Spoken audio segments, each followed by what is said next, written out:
Добрый вечер, друзья! Итак, самые значимые моменты в спорте за последние 24 часа. Ингурские спортсмены продемонстрировали выдающиеся результаты на межрегиональном турнире по грэпплингу «Халим-33», завоевав 37 золотых, 22 серебряных и 12 бронзовых медалей.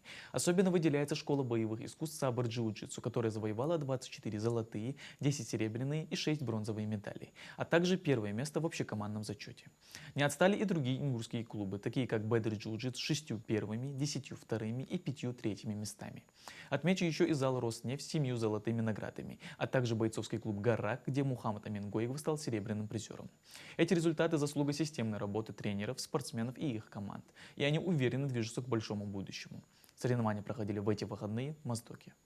Ингурский тяжелоатлет Хас Магомед Балаев стал победителем соревнований за Кубок России среди взрослых Свердловской области.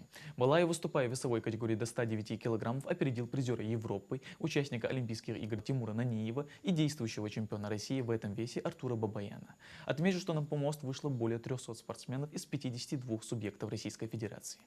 Юные ингурские бойцы Мухаммад и Ибрагим Булгучевы стали призерами первенства Европы по ММА 2025 среди юношей. Звание чемпиона и золотую медаль в весовой категории до 37 килограммов завоевал Мухаммад. Отмечу, что он одержал 5 побед из 5, а Ибрагим стал бронзовым призером в весовой категории до 57 килограммов. Из 5 проведенных боев 4 одержал победу.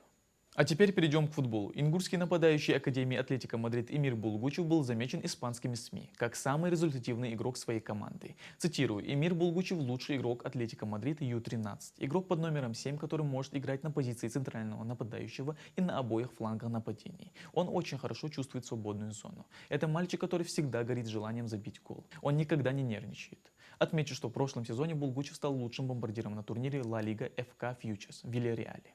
В эти выходные в столице Республики Ингушетия на поле стадиона имени Магомеда Парчиева прошли студенческие футбольные баталии. Турнир прошел по олимпийской системе с выбыванием после первого поражения. По итогам лучшими в этом состязании стали студенты медицинского факультета, вторыми стали студенты юридического факультета, а тройку призеров замкнули студенты экономического факультета. Поздравляем победителей и призеров соревнований. Это были все спортивные новости на сегодня. Спасибо за внимание.